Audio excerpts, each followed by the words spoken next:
Blue Lock Chapter 151, at nagpatuloy nga ang kanilang kompetisyon. Sa larong bowling, dumating sa puntong patapos na sila, at ang huling titira ay si Bodha, o tinatawag nilang Dara, kung saan binigay niya ang lahat.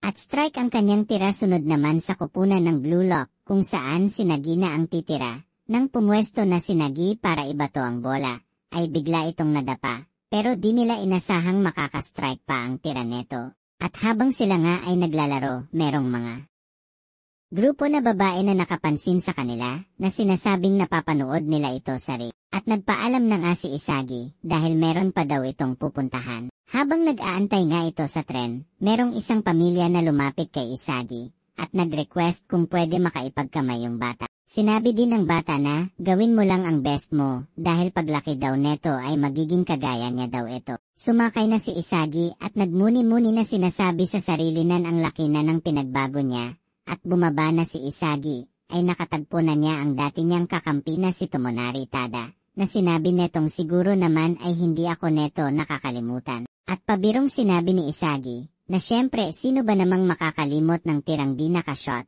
Hahaha, sinabi din ni Tada na ito yung bata na kasama ko ngayon ay isang superstar na. At nagkamustahan about sa kanila soccer team sa high school na bangit din neto na ang lakas daw ng kanyang swerte, dahil sa huli segundo ay napunta yung bola sa kanya para sa huling goal.